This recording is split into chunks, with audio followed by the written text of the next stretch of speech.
Quando affidiamo le nostre preghiere al vento, c'è davvero qualcuno che le ascolta? Dopo aver rivelato la propria identità, Peter Parker ha esposto la sua famiglia a un pericolo enorme. Una scelta che ha permesso a Kingpin di mandare un sicario a ucciderlo. Ma quel proiettile non ha colpito lui, ha colpito zia May, che ora sta morendo. Peter vorrebbe essere lui su quel letto. Darebbe qualsiasi cosa per riportarla indietro, anche solo per avere un altro giorno con lei. Ed è proprio questa la storia che raccontiamo oggi. Soltanto un altro giorno, entrando nelle pagine di The Amazing Spider-Man numero 544, per capire se questa volta qualcuno ascolterà davvero questi pensieri. Peter e Mary Jane, dopo aver trasferito illegalmente zia May in un nuovo ospedale, vivono sotto falso nome, la famiglia Morgan. Il medico constata subito la situazione. La paziente non ha documenti né assicurazione sanitaria. Se l'amministrazione non riceverà garanzie sulla loro solvibilità, verrà spostata nel reparto per non abbienti. Ma qui entra in gioco un alleato inatteso. Anni prima, lo zio del medico stava per morire e l'uomo ragno gli ha salvato la vita. Ora, per quel medico, è il momento di restituire il favore. Farà tutto il possibile per coprirli e aiutare la famiglia. Peter è divorato dal senso di colpa, ma nella sua mente c'è anche un altro responsabile, Tony Stark. È stato lui a convincerlo a rivelare la sua identità, ed è per questo che ora stanno pagando il prezzo. Peter riesce a introdursi nella Stark Tower, ma Stark viene allertato e, indossata l'armatura, placca Peter. Alla domanda su cosa stia facendo, in un altro momento, Peter avrebbe risposto con una battuta. Blocca i repulsori di Iron Man con le ragnatele e i due precipitano al suolo. Iron Man tenta di reagire, ma i repulsori sono surriscaldati. Peter lo colpisce per primo, un pugno che si infrange sul casco. Stark risponde con un raggio a massima potenza dal reattore sul petto. Peter è accecato, non vede nulla. Gli resta una sola cosa da fare. Lascia andare tutto. Senza trattenersi, la sua ragnatela organica esplode dalle mani come un fiume in piena. Il risultato è devastante. Iron Man viene completamente immobilizzato, mummificato dalla ragnatela. Stark lo avverte, non potrà scappare per sempre. Se non sarà lui a prenderlo, lo farà qualcun altro. Ma Peter lo zittisce, gli strappa il casco e lo intima ad ascoltare. Gli parla di zia May, gli dice che sta per morire. Gli chiede aiuto, lei non c'entra nulla con questa guerra. Se Stark non pagherà le cure, finirà nel reparto per non abbienti. E Peter è certo che nemmeno Tony vorrebbe questo. Ma Peter si sbaglia. Per Stark la sua battaglia viene prima di tutto. Aiutare zia May significherebbe esporsi, rischiare di essere accusato di favoreggiamento di un criminale ricercato. Stark riesce a liberarsi usando i repulsori, tuttavia per ciò che ha causato decide di lasciare andare Peter. Questa volta. La prossima, zia May o no, lo farà arrestare. Eppure Tony alla fine aiuterà davvero Peter. Tornato a casa, guardando una foto dei momenti condivisi con Peter e i suoi affetti, prende una decisione. In ospedale si presenta un certo Jarvis Morgan, mandato da Stark con un assegno più che generoso per coprire le spese sanitarie. Nonostante questo, il medico chiarisce che la situazione resta critica e cerca di prepararli al peggio. Ma Peter non si arrende, ha ancora una carta da giocare. Forse la magia può aiutarlo. Decide di andare da chi può quasi tutto, lo stregone supremo, Stephen Strange. Viene accolto nel Sancta Sanctorum. Peter gli chiede di salvare zia May. Strange è diretto, non può farlo. Tutti devono morire e Peter deve accettarlo. Ma Peter non ci riesce, non può finire così, non per colpa sua. Strange decide comunque di fare qualcosa. Usa le mani del morto, un artefatto di enorme potere e tentazione. Evocandone la forza, manda Peter nelle pieghe dello spazio-tempo. Forse lì troverà ciò che cerca. All'improvviso, Peter è ovunque e in nessun luogo. Racconta la stessa storia, fa la stessa domanda. La risposta è sempre la stessa. Non c'è nulla che possano fare. A questo punto Peter compie qualcosa di folle. Usa le sue conoscenze di latino per sfruttare il potere delle mani del morto. Chiede una sola cosa, una possibilità, tornare indietro in quel momento e sistemare tutto. In un istante si ritrova lì. Davanti a lui c'è l'uomo che ha sparato a zia May, ma non può toccarlo, è su un piano astrale. La versione presente di Peter Parker sta arrivando. Spider-Man tenta di avvertirlo. Peter sembra percepirlo, il suo senso di ragno si attiva ed ha un ricordo in quel momento. Forse può fare qualcosa. Ma delle creature tentano di fermarlo. Non possono ferirlo, ma cercano di ostacolarlo. Spider-Man si libera, entra nella stanza e urla all'altro se stesso. Non lasciare che succeda! Non lasciare che succeda di nuovo! Devi impedirlo! Ma la scena si ripete identica. Il proiettile attraversa il suo corpo astrale e colpisce Zia May. Peter ha solo rivissuto il dolore. Appaiono i notturni, creature che vivono ai margini dello spazio-tempo. Solo un grande potere può fermarli. Stephen Strange interviene e riporta Peter in salvo nel Sancta Sanctorum. Strange ribadisce: non può salvare Zia May, il suo tempo è finito. Gli dice di smettere di incolparsi, è stato inevitabile, deve essere grato per il tempo che ha avuto con lei. Peter se ne va. Le parole di Strange gli rimbombano in testa. Un volatile vola sopra di lui. L'istinto gli dice di seguirlo. Poi una voce.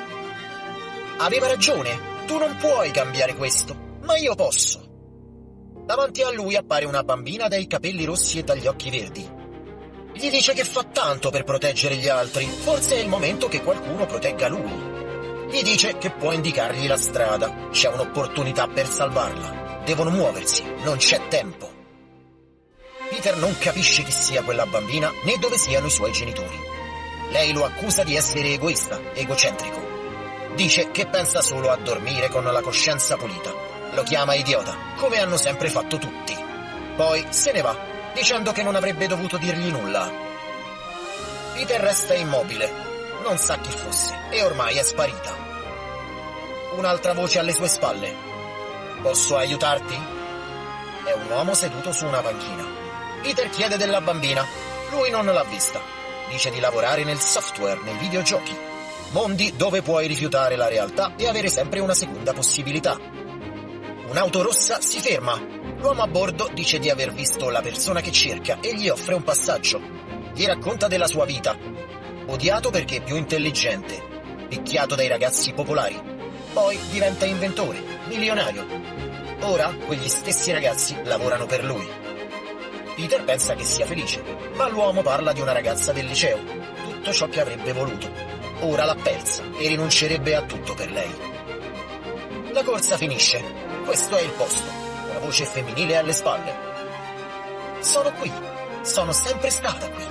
Ti stavo aspettando da tutta la vita. Peter pensa di sognare. Come fai a sapere che tutta la tua vita non è stata un sogno? Forse adesso ti sei finalmente svegliato, gli dice. Parla di altre culture che sostengono che esistano degli alter ego onirici, ognuno dei quali vive delle vite alternative. Alcuni di loro li ha appena incontrati, riferendosi ai due uomini appena conosciuti. Il destino è scritto nei minimi dettagli. Un taxi che perdiamo, una festa a cui non andiamo, una visita in laboratorio, una ragnatela nel posto giusto, nel momento giusto. Cosa succede se facciamo un minimo cambiamento? Una singola frase e il futuro cambia per sempre. E poi che succede? In una realtà interiorizzi la tua rabbia e il tuo risentimento, ti allontani dalla società e non riconoscerai mai il tuo potenziale, smarrendoti in mondi che invece riesci a controllare. In un'altra realtà esteriorizzi quella rabbia per dimostrare che vali qualcosa, ma soprattutto perché vuoi guadagnare abbastanza da umiliare quelli che ridevano di te. Arrivano i brevetti e segue il denaro. Sei un miliardario prima dei 30 anni, ma ancora combatti i tuoi fantasmi. Tutti ti rispettano a parte te stesso. Sono solo due di un numero infinito di possibilità di Parker alternativi, ma in quasi tutte tu finisci da solo. Hai già fallito, tutti ti hanno detto la stessa cosa, tua zia morirà, e non c'è niente che tu possa fare. Ma io posso. Io sono l'unico che possa salvarla, afferma rivelando finalmente la sua vera forma, Mephisto. Può salvarla. Non vuole l'anima di Peter, vuole la sua infelicità, il rimpianto, la perdita, la valuta del dolore. Gli mostra una porta rossa in un motel. Dentro c'è Mary Jane, anche lei ha ricevuto una proposta. Mephisto vuole qualcosa di più grande, il loro amore, il loro matrimonio. Peter rifiuta distinto, MJ lo ferma. chiede di ascoltare cosa propone.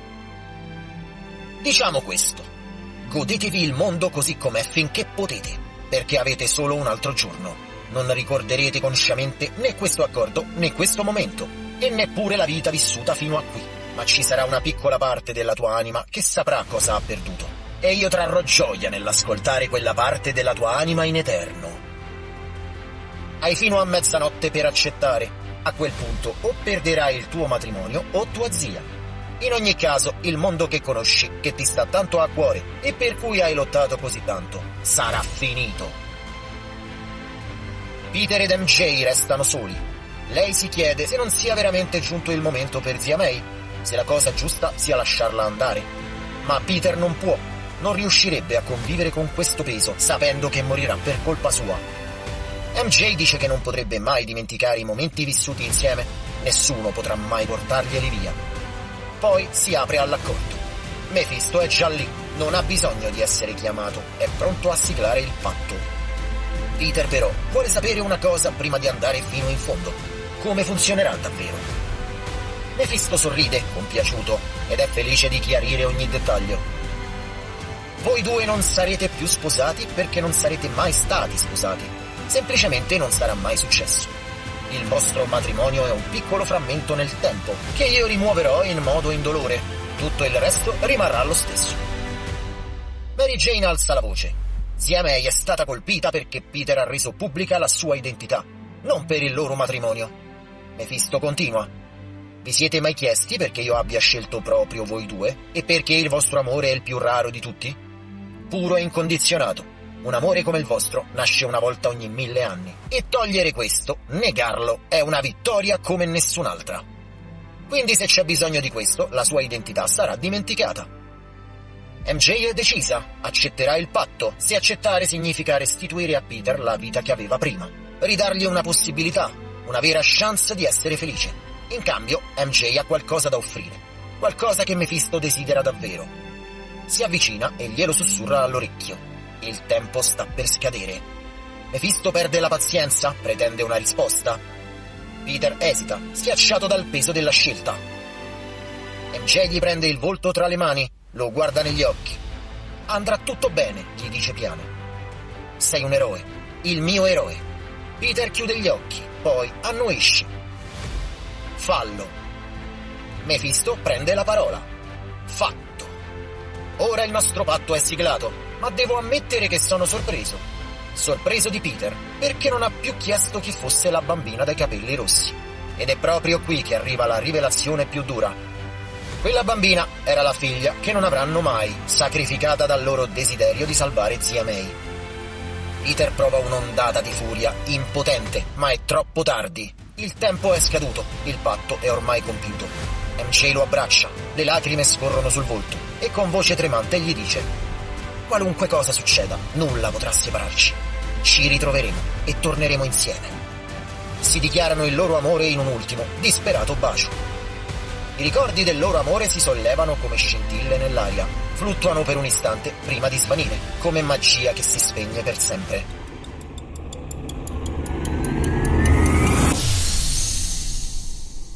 Peter si risveglia nel suo letto, in ritardo come sempre, ignaro di tutto ciò che è accaduto. Zia May è in cucina a preparargli la colazione. Peter mangia in fretta, saluta zia May con una raffica di baci e parte in sella alla sua bicicletta. Lo attende una festa, è a casa di Harry Osborn e ad accoglierlo c'è Flash Thompson, amichevole e caloroso. MJ è lì, ma tra lei e Peter sembra esserci ancora gelo. Peter pensa che non glielo perdonerà mai. Poi arriva il festeggiato Harry, appena tornato dall'Europa. Tutti lo accolgono con un fragoroso sorpresa!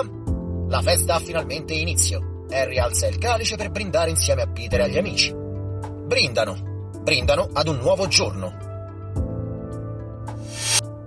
Così si conclude questa storia. Qualcuno ha ascoltato le preghiere di Peter, gli ha restituito zia May, persino la sua identità segreta, ma tutto questo ha avuto un prezzo. Peter ha perso l'amore della sua vita. Rimanete con noi, continueremo a raccontarvi le storie dell'Uomo Ragno e sarà sicuramente un nuovo giorno. Al prossimo fumetto!